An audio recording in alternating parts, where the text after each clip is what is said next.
আবারও বিভিন্ন সীমান্তে ৮২ জনকে বিএসএফ এর পুশিন, হাতিবান্ধায় স্থানীয়দের বাধায় চেষ্টা ব্যর্থ।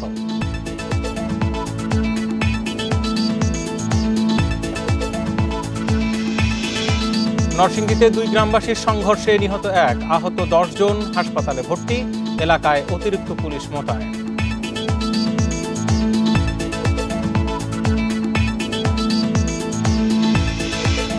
দ্বিতীয় বৃহত্তম চামড়ার বাজার নাটোরের চক বৈদ্যনাথে কেনাবেচা শুরু, সঠিক দাম না পাওয়ার শঙ্কা ব্যবসায়ীদের।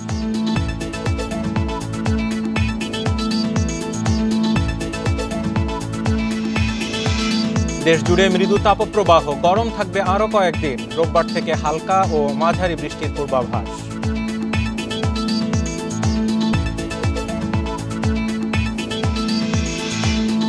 এবং সুনামগঞ্জের হাওরে পর্যটকদের ফেলা প্লাস্টিক বর্জ্য, মাইক বাজানোই পরিবেশের ক্ষতি, ঈদের ছুটিতে বেড়েছে দূষণের মাত্রা। স্বাগত সমগ্র বাংলাদেশে, জাহিদুল বাশার আছি আপনাদের সাথে। দেশের বিভিন্ন সীমান্ত দিয়ে আরও ৮২ জনকে বাংলাদেশে পুশিন করেছে ভারতের সীমান্তবর্তী বাহিনী বিএসএফ। এর মধ্যে সিলেটে ৫৩, সুনামগঞ্জে ১৭ ও লালমনিরহাটে আটক হয়েছে ১২ জন। বিজিবি জানিয়েছে বুধবার রাত থেকে ভোর পর্যন্ত সিলেটের জৈন্তাপুরে ৪০ জনকে এবং কোম্পানিগঞ্জ সীমান্তে ১৩ জনকে আটক করা হয়। তাদের মধ্যে ৩০ শিশু ও ১৮ জন নারী রয়েছে। এছাড়া সুনামগঞ্জের ছাতকের নোয়াকোট সীমান্ত দিয়ে পুশিন করা হয়েছে ১৭ জনকে। এদিকে লালমনিরহাটের পাটগ্রাম সীমান্ত দিয়ে ১২ জন ভারতীয়কে পুশিনের পর আটক করা হয়েছে। এই ঘটনায় বিএসএফকে পতাকা বৈঠকের আহ্বান জানিয়েছে বিজিবি। এছাড়া হাতিবান্ধা সীমান্ত দিয়ে ৫ জনকে পুশিন করা হয়। এছাড়া আদিতমারি দিয়েও ৫ জনকে পুশিন করার খবর পাওয়া গেছে। তবে বিজিবি ও স্থানীয়রা তাদেরকে ভারতীয় অংশে ফেরত পাঠায়।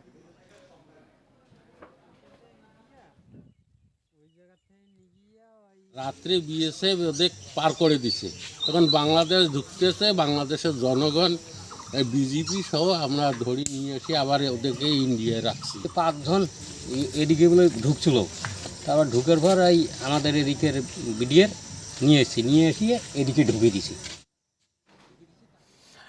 সিলেটের বিভিন্ন সীমান্ত দিয়ে ৫৩ জনকে পুশিন করা হয়েছে। আরও বিস্তারিত জানবো, সিলেট থেকে আমার সাথে রয়েছেন সহকর্মী মঞ্জুর আহমদ। মঞ্জুর, এই পুশিন তো অব্যাহত আছে, যেই ৫৩ জনকে নতুন করে পুশিন করা হলো তাদের ব্যাপারে বিজিবি কি করছে, বা সেখানে ভারতীয় কোনো নাগরিক ছিল কিনা, সব মিলিয়ে কি জানা যাচ্ছে? দেখুন, আজকে সিলেট সীমান্তের ৩টি জায়গা থেকে মোট ৫৩ জনকে পুশিন করেছে বিএসএফ এবং সুনামগঞ্জে আরো ১৭ জনকে। মোট সিলেট বিভাগের এই দুটি জেলায় ৭০ জনকে পুশিন করা হয়েছে বিএসএফ এর পক্ষ থেকে।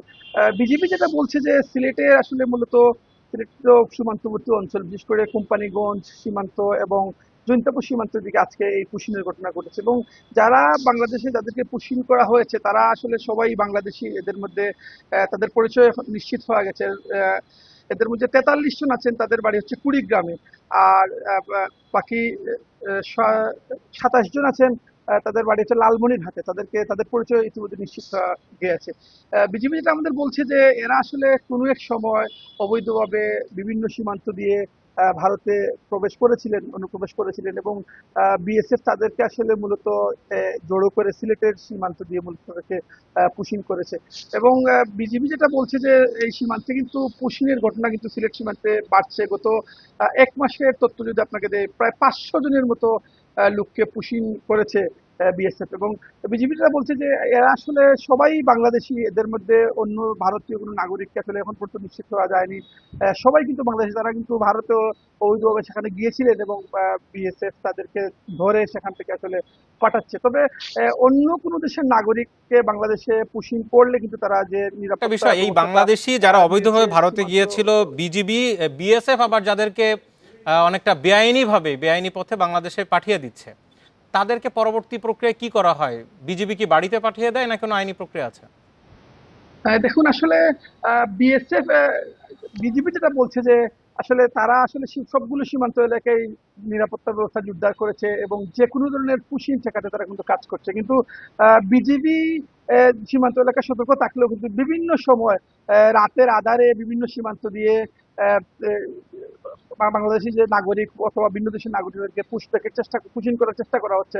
এবং বিজিবি যেটা বলছে যে যারাই বাংলাদেশকে তাদেরকে পুশিং করা হয় তাদেরকে আসলে ভালোভাবে পর্যালোচনা করা হয় এবং তাদের পরিচয় নিশ্চিত হওয়ার জন্য কাজ করা হয়।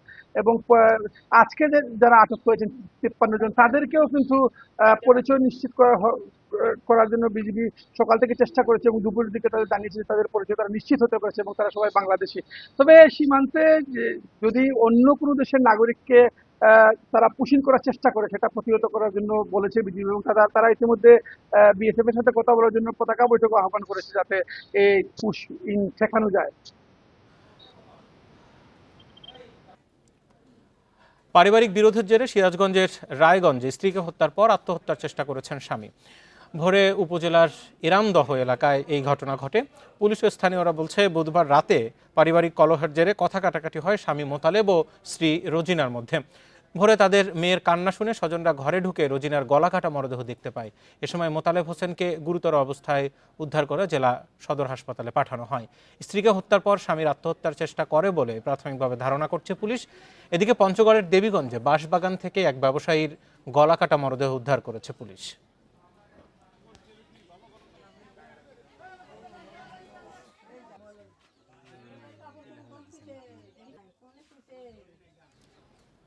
লক্ষ্মীপুরের রায়পুরে মাদক মামলায় জামিনে বেরিয়ে বাবাকে হত্যা করে ছেলে পালিয়ে গেছে বলে অভিযোগ উঠেছে। বুধবার মধ্যরাতে উপজেলার উত্তর চরবংশী এলাকার দেওয়ানবাড়ি থেকে নিহতের মরদেহ উদ্ধার করে পুলিশ। পুলিশ ও স্থানীয়রাও জানায় নিহত হজরত আলী দেওয়ানের ছোট ছেলে মামুন মাদকাসক্ত এবং মাদক ব্যবসার সঙ্গে জড়িত। মাদক মামলায় দীর্ঘদিন কারাভোগের পর ঈদের 3 দিন আগে জামিনে বের হয়। এরপর সে আবারও মাদক সেবন ও বেচাকেনা শুরু করে। এ নিয়ে বাবা শাসন করায় বুধবার রাতে হজরত আলী দেওয়ানকে ধারালো অস্ত্র দিয়ে আঘাত করে পালিয়ে যায় মামুন। পরে পুলিশ গিয়ে মরদেহ উদ্ধার করে মর্গে পাঠায়।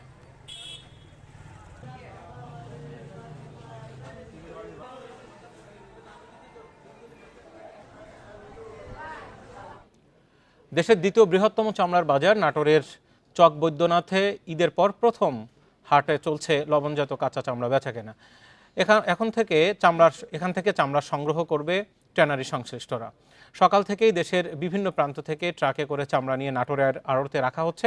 ব্যবসায়ীদের দাবি সরকার নির্ধারিত দামেই চামড়া কিনছেন তারা। এরপর লবণ, শ্রমিক খরচ ও গাড়ি ভাড়া মিলিয়ে প্রতিটি গরুর চামড়ার খরচ পড়েছে 1000 টাকার উপরে। এছাড়া ছাগলের চামড়ায় খরচ পড়েছে 50 থেকে 55 টাকা। তবে স্থানীয় আড়তদারদের কাছে আশানুরূপ দাম না পেয়ে হতাশ ব্যবসায়ীরা। তারা বলছেন ট্যানারি প্রতিনিধিরাও যদি এমন দাম বলে তবে লোকসানে পড়তে হবে।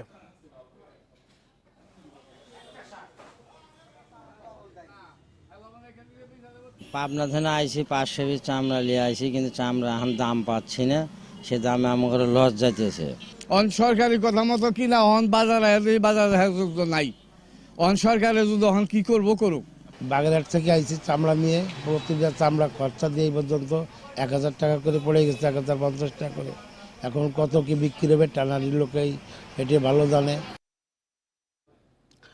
ট্যানারি মালিকদের কাছে পোস্তার কাঁচা চামড়া ব্যবসায়ীদের পাওনা 110 কোটি টাকা।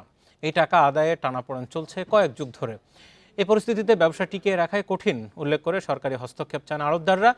এখনও বকেয়া পরিশোধের আশ্বাস দিয়ে যাচ্ছেন ট্যানারি মালিকরা। দেশে চামড়ার চাহিদার প্রায় পুরোটাই আসে কোরবানির পশু থেকে। চামড়া সংগ্রহ করে ট্যানারি মালিকদের কাছে বিক্রি করেন রাজধানীর পোস্তার আড়তদাররা। কাঁচা চামড়া আড়তদার সমিতি বলছে ট্যানারির কাছে তাদের পাওনা দাঁড়িয়েছে 110 কোটি টাকা। 2017 সালে এফবিসিসিআর মাধ্যমে বকেয়া পরিশোধে দুই পক্ষের চুক্তি হলেও তা কার্যকর হয়নি। পুঁজি সংকটে অনেকের ব্যবসাও বন্ধ হয়ে গেছে। ডকুমেন্টারি যেটা আমাদের আড়তদার ভাইরা জমা দিয়েছে 110 কোটি টাকা। এই 110 কোটি টাকার তাগাদা অনেকবার যারা কেস টু কেস যায়, আমরা বলে থাকি আপনারা নিজের তাগাদা নিজেরা করেন, চেষ্টা করেন যতটুকু হয়, কিন্তু অদ্যাবধি কোনো রেজাল্ট হয়ে আসেনি। এটার কোনো শেষ সমাপ্তি ঘটেনি এবং পাওনা টাকাগুলো ফেরত আসেনি। সাভারে কারখানা স্থানান্তর ও রপ্তানি কমে যাওয়াকে সংকটের কারণ বলছেন ট্যানারি মালিকরা। বলেন পর্যাপ্ত ব্যাংক ঋণ পাওয়া না গেলে একসাথে সব বকেয়া পরিশোধ সম্ভব নয়। যেসব ট্যানারিগুলো সাভারে যেতে পারে নাই, বন্ধ হয়ে গেছে, তাদের কাছে কিন্তু বড় বকেয়াগুলো রয়ে গেছে।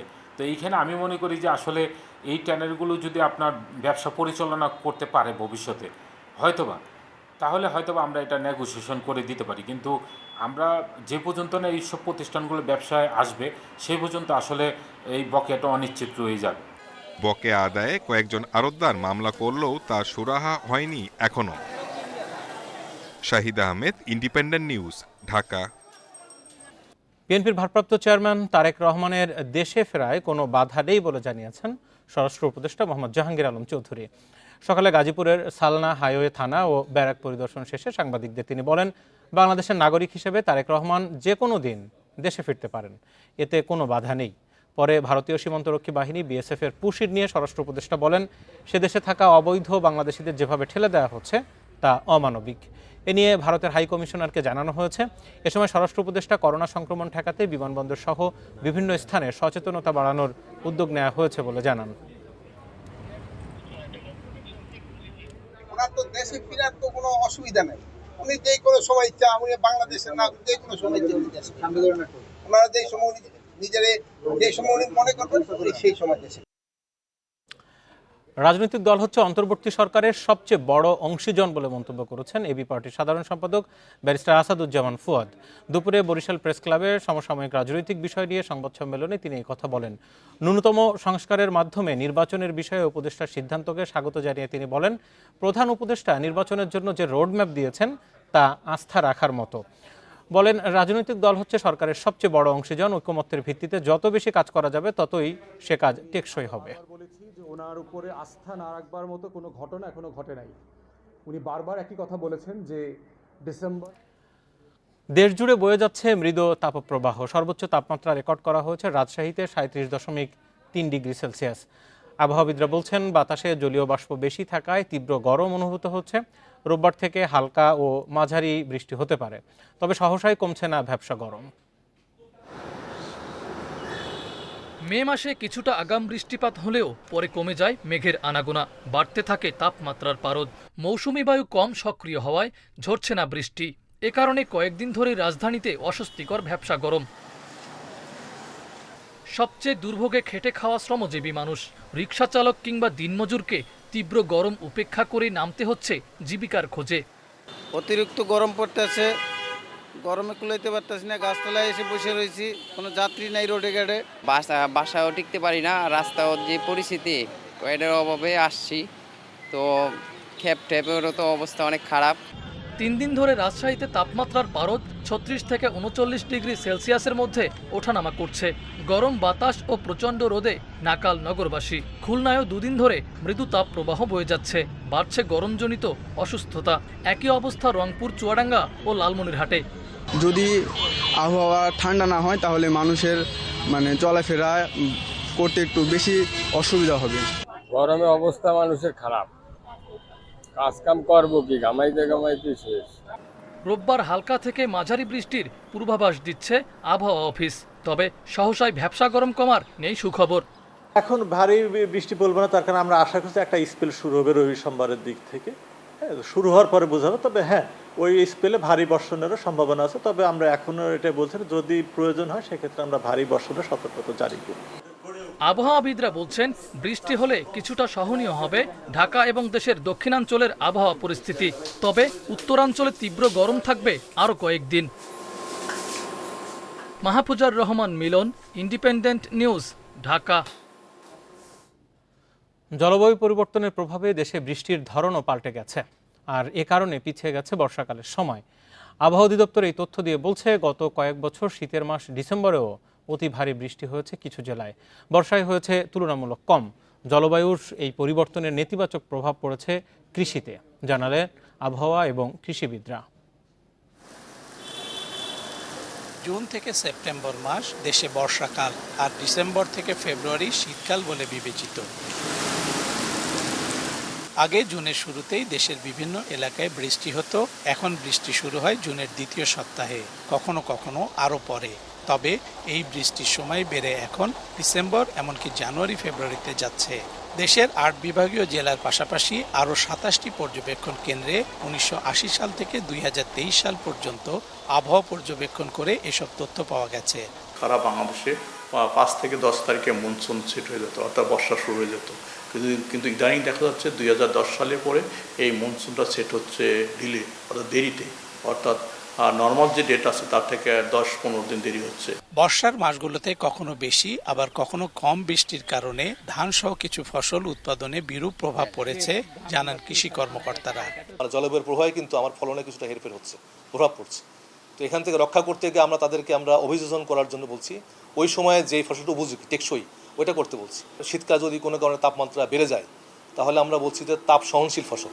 চাষিরা হিসাব কষে দেখেছেন বর্ষাকালে বৃষ্টির ধরন পরিবর্তনে বেড়ে গেছে উৎপাদন খরচ, কমে গেছে শস্য ও পণ্যের ফসলের পরিমাণ। বর্ষা আগে আসলে এখন সংখ্যা নাই। বর্ষা হলে ধান ডুবে যায়, কামলার দাম বেশি, খরচ বেশি হয়ে যায়। আবহাওয়ার পরিসংখ্যান বলছে দেশে এখন বর্ষাকালে বৃষ্টি শুরু হয় কক্সবাজারের টেকনাফ থেকে আর শেষ হয় উত্তরাঞ্চলের জেলাগুলোতে। Hasibur Rahman, independent news, Bogura. সুনামগঞ্জে পর্যটকবাহী নৌযান থেকে হাওরে প্লাস্টিক বর্জ্য ফেলা, উচ্চস্বরে মাইক বাজানো সহ নানা কারণে ক্ষতিগ্রস্ত হচ্ছে পরিবেশ। এ বিষয়ে কর্তৃপক্ষের নির্দেশনা মানছে না পর্যটক ও সংশ্লিষ্টরা। ঈদের ছুটিতে বিপুল পর্যটক সমাগম হওয়ায় বেড়েছে দূষণের মাত্রাও। এর মধ্যে হাওরে বর্জ্য ফেলা ও জোরে মাইক বাজিয়ে গণ উপদ্রব সৃষ্টির দায়ে 6 ট্রলার ও হাউসবোটকে 15,000 টাকা জরিমানাও করা হয়েছে। ভারতের মেঘালয় রাজ্যের পাহাড় সারি ঘেঁষে অপার প্রাকৃতিক সৌন্দর্যের আধার টাঙ্গুয়ার হাওর। সবুজ পাহাড় আর নীল জলরাশির টানে সারা দেশ থেকে সুনামগঞ্জে ছুটে আসেন শত শত প্রকৃতিপ্রেমী। টাঙ্গুয়ার হাওরে পর্যটনের নতুন মাত্রা যোগ করতে 6 বছর আগে চালু হয় হাউসবোট। বর্তমানে 300টির নিবন্ধন থাকলেও চলাচল করে প্রায় 600টি হাউসবোট। স্থানীয়রা বলছেন, নিয়মনীতির তোয়াক্কা না করে হাওরে পর্যটকবাহী নৌযান চলাচল ও বিভিন্ন বর্জ্য ফেলায় এলাকার পরিবেশে বিরূপ প্রভাব পড়ছে। একটু লোক আইতেছে, মনে করুন আমরা নিষেধ দিচ্ছি, নিষেধ দিল মানা না, এরা যে অনেকে অনেক পালাইতেছে। যদি প্রত্যেকটা হাউসবোটের মধ্যে নির্দিষ্ট একটা ডাস্টবিন রাখে তাহলে আমাদের মনে হয় সবারই ভালো। পর্যটনের নামে যে অবস্থাপনাটা চলছে এবং হচ্ছে কি এখানে পরিবেশ দূষণ হচ্ছে, প্রকৃতি নষ্ট হচ্ছে, এটা দেখাটা খুবই জরুরি। পাশাপাশি এখানে হাউসবোটগুলো আছে, এই হাউসবোটগুলো আসলে নীতিমালা মানছেন না। হাওরের জীববৈচিত্র্য রক্ষায় স্থানীয় প্রশাসনের পক্ষ থেকে পর্যটকদের বেশ কিছু নির্দেশনা দেওয়া হয়েছে। নিয়ম মানা না হলে করা হচ্ছে জরিমানা। হাউসবোটদের যে মালিক আছে তাদের কাছে আমরা অনুরোধ জানিয়েছি, আপনারা ছোট্ট একটা 1.5 মিনিট 2 মিনিটের একটা টিভিসি করেন। আমার হাওরে যদি পর্যটক আসতে হয়, তারা যদি এইখানে ঘুরতে চায়, তাহলে তাদেরও একটা গাইডলাইন থাকা উচিত, এই 1.5 মিনিট 2 মিনিটে বলা যে আপনি এই করতে পারবেন, এই করতে পারবেন না। দেশের দ্বিতীয় বৃহত্তম রামসার সাইট হিসেবে চিহ্নিত টাঙ্গুয়ার হাওরের জীববৈচিত্র্য রক্ষায় প্রশাসনের আরও কঠোর নজরদারি চান স্থানীয়রা। Independent news. সুনামগঞ্জ থেকে আরও খবর নিয়ে আমার সাথে এই মুহূর্তে রয়েছেন সহকর্মী জাকির হোসেন। জাকির, এই যে পর্যটকরা নিয়ম নীতি মানছে না, হাউসবোটগুলো ইচ্ছে মতো পরিবেশ দূষণে করছে, প্রশাসনের কারা নজরদারি করে, সেখানে পুলিশের কি ভূমিকা থাকে?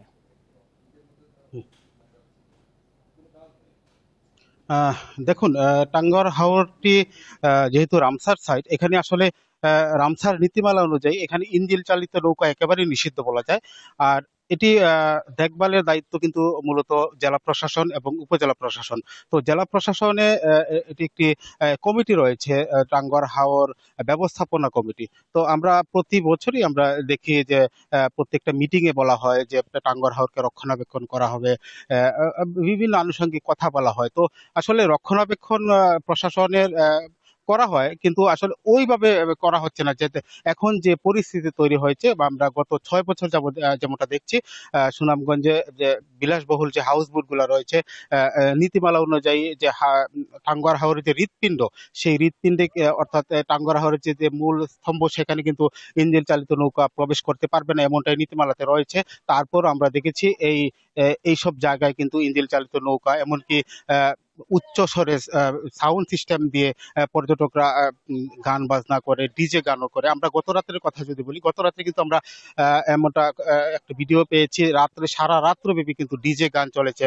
যেমন এখন ঈদের ছুটি, যেহেতু দেশের বিভিন্ন প্রান্ত থেকে পর্যটকরা এসেছে, তো এখানে আসলে পর্যটকদেরকে আমরা খুব একটা দোষারোপ করবো না, কারণ এখানে পর্যটক বাহী যে ইঞ্জিন চালিত নৌকা অর্থাৎ হাউসবোট মালিকদের জন্য কিন্তু একটি জেলা প্রশাসন থেকে একটি নীতিমালা করা হয়েছে 2022 সালে। সেই নীতিমালার কিন্তু একটি নীতিমালাও একটি যে শর্ত রয়েছে, একটি শর্ত কোনো হাউস বোট মানছে না।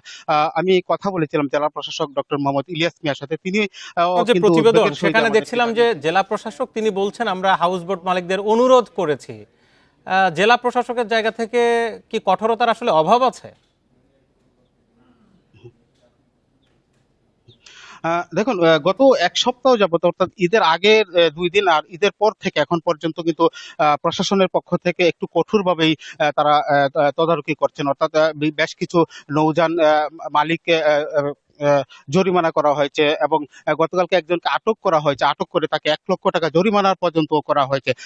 আর প্রশাসনের পক্ষ থেকে আসলে পক্ষ থেকে যে সমস্ত নজরদারি থাকার কথা ওইভাবে জোরালোভাবে আসলে করা হচ্ছে না, কারণ একজন নির্বাহী ম্যাজিস্ট্রেট থাকার কথা। আমরা দেখেছি তারা অভিযান পরিচালনা করছে, তবে একদিকে যদি অভিযান পরিচালনা আসলে প্রয়োজনের তুলনায় বেশ কম।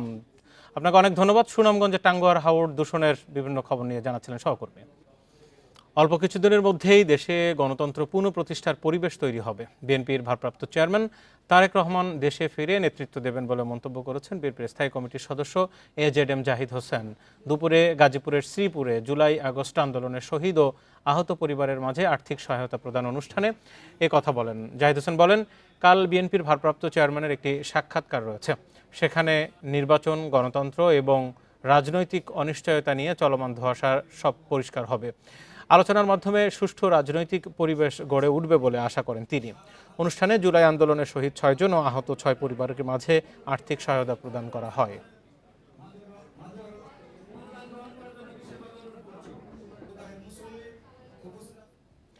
ঈদের ছুটি শেষে নৌপথে বাড়ি ফেরা মানুষের ভিড় বাড়ছে।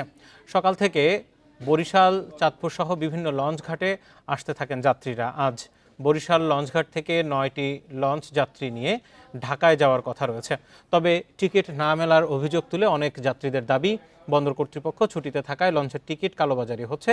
তবে লঞ্চ সংশ্লিষ্টদের দাবি, শেষ সময়ে এসে টিকিট চাওয়ায় অনেককেই টিকিট দেওয়া সম্ভব হচ্ছে না।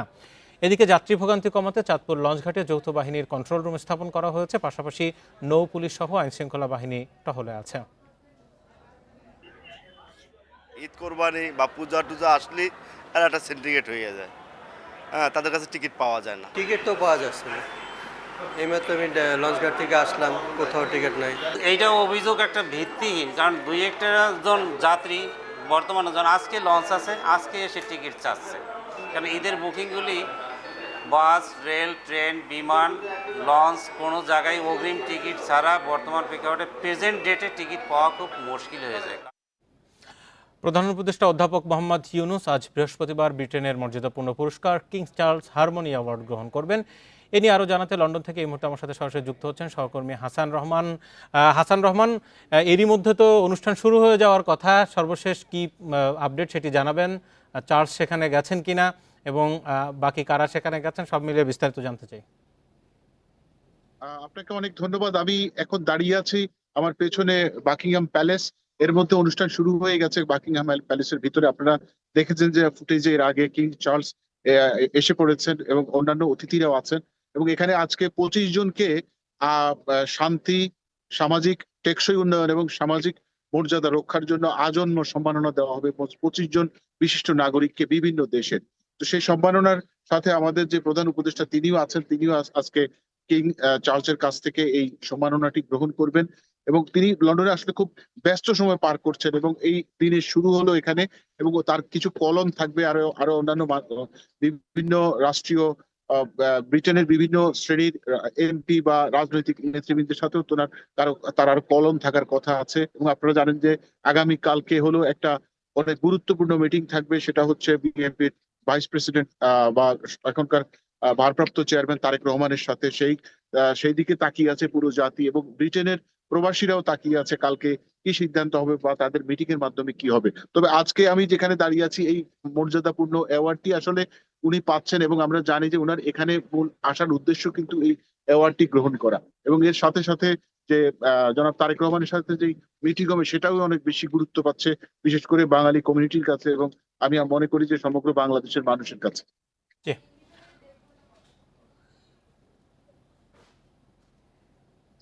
লন্ডন থেকে প্রধান উপদেষ্টার অ্যাওয়ার্ড গ্রহণের বিস্তারিত জানছিলাম। বরিশাল থেকে 20টি রুটে সরকারি পরিবহন সংস্থা বিআরটিসির অর্ধেকের বেশি বাসই মেয়াদোত্তীর্ণ। যেগুলো চলছে সেগুলোর অবস্থাও করুন।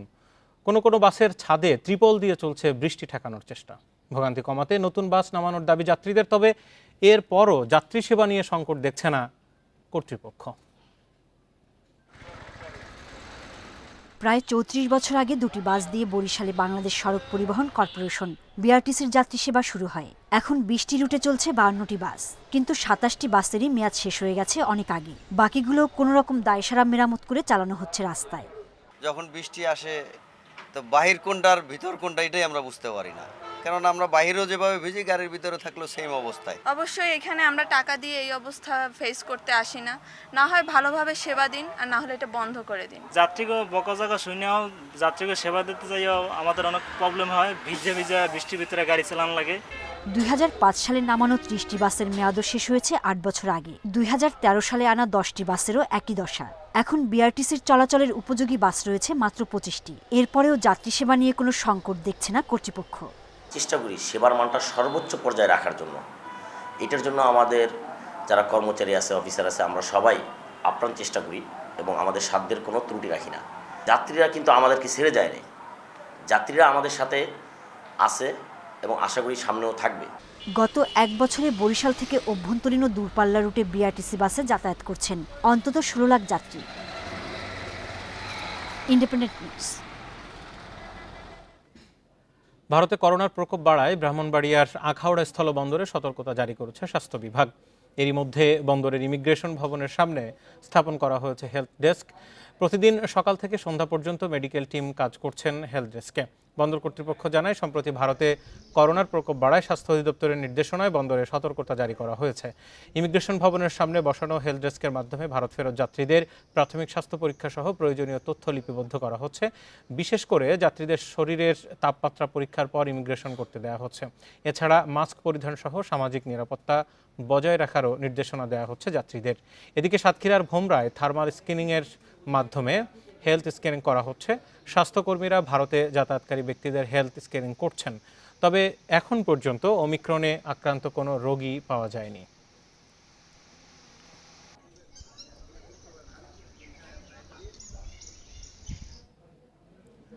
রাজশাহীর পুঠিয়ায় চাঁদা না পেয়ে 2 সেনা সদস্যের বাড়িতে হামলার ঘটনায় 2 জনকে গ্রেপ্তার করা হয়েছে। বুধবার রাতে সেনাবাহিনীর একটি দল অভিযান চালিয়ে তাদের গ্রেপ্তার করে।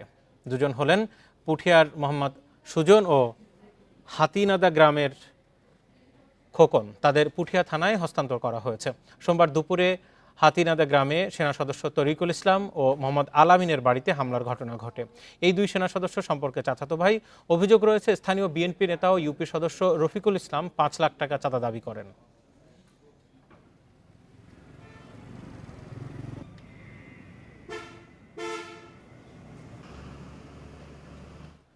পাবনার ঈশ্বরদীতে পদ্মা নদীতে অভিযান চালিয়ে 2টি আগ্নেয়াস্ত্র 6 জন সহ 6 জনকে গ্রেপ্তার করেছে পুলিশ।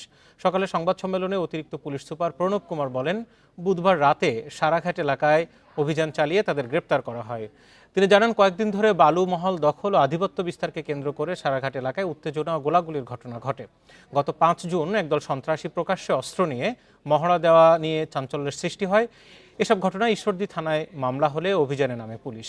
গ্রেপ্তার 6 জনের কাছ থেকে একটি 1 শুটার গান, একটি রিভলভার ও 8 রাউন্ড গুলি উদ্ধার করা হয়। এছাড়া 5টি বালুবাহী ট্রলার ও একটি এক্সকাভেটর মেশিন জব্দ করা হয়েছে।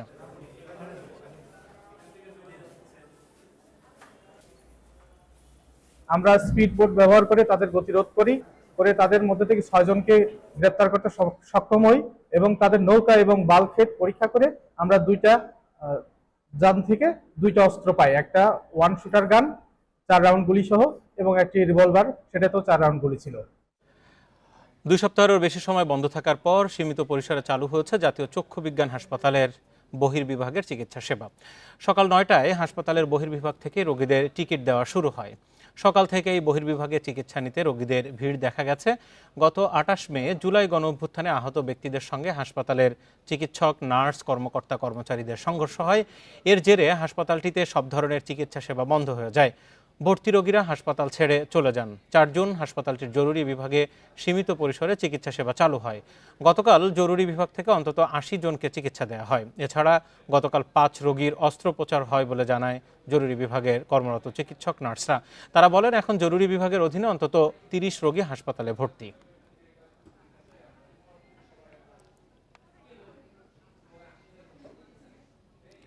ফরিদপুরের সালথায় পুকুরে গোসল করতে নেমে পানিতে ডুবে ভাই বোনের মৃত্যু হয়েছে। বেলা 11টার দিকে উপজেলার বাহিরদিয়া গ্রামে এই ঘটনা ঘটে। স্বজনরা বলছেন, সকালে তানহা ও আবু তালহা নানাবাড়ির পাশে পুকুরে গোসল করতে যায়। অনেক সময় পার হলেও তারা ফিরে না আসায় সবাই খোঁজাখুঁজি শুরু করেন। পরে পুকুর থেকে শিশু দুটিকে উদ্ধার করে উপজেলা স্বাস্থ্য কমপ্লেক্সে নিলে চিকিৎসক মৃত ঘোষণা করেন।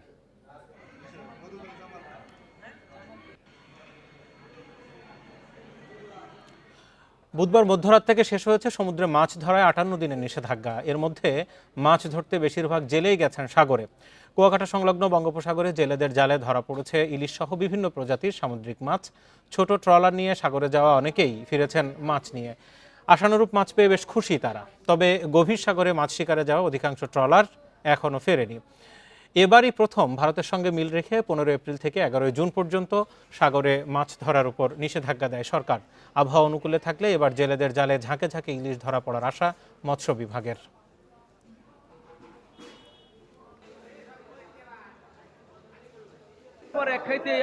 মাছ পাইছে আমাদের বোর্ডে, মাছেরই ভালো দেখা যায় বছর। যারা আসছে বহিরাগত যারা বড় আসছে তারা বলে যে সাগরে মাছ আছে অনেক। ট্রলারগুলো উঠে আসছে, তারা 50,000, 60,000, 1 লাখ, 1.5 লাখ টাকা বিক্রি করছে।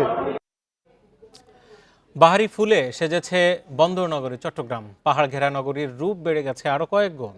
রাস্তার ধারে, সড়ক দ্বীপে কিংবা পার্কে ফুটে আছে কৃষ্ণচূড়া, সোনালু, জারুল। রঙের আভা প্রশান্তি এনে দিচ্ছে নগরবাসীর মনে। প্রকৃতির এই সৌন্দর্য ধরে রাখতে গাছ কাটা বন্ধ ও যত্নের আহ্বান বৃক্ষপ্রেমীদের।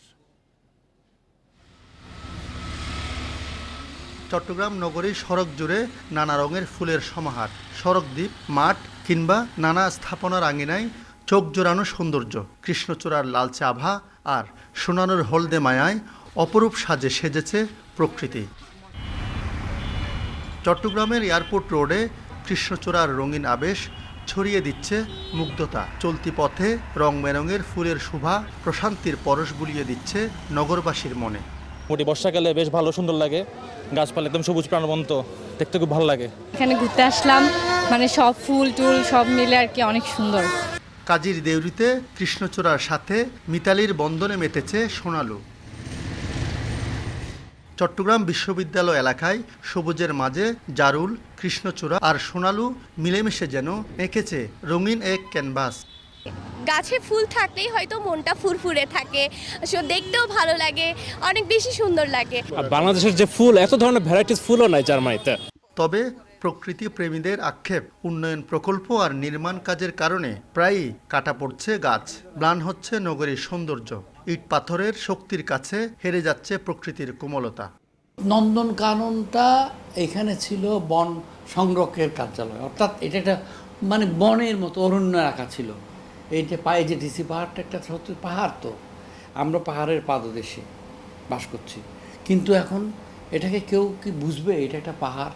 শহর জুড়ে বর্ণিল ফুলের শোভা ধরে রাখতে গাছ কাটা বন্ধের পাশাপাশি রক্ষণাবেক্ষণের দাবি নগরবাসীর। আলমগীর সবুজ, ইন্ডিপেন্ডেন্ট নিউজ, চট্টগ্রাম। আর এই ছিল আজকে সমগ্র বাংলাদেশের সাথে থাকার জন্য ধন্যবাদ। ফেসবুক, ইউটিউব আর এক্স অ্যাকাউন্টে আরও সংবাদ দেখতে পারেন।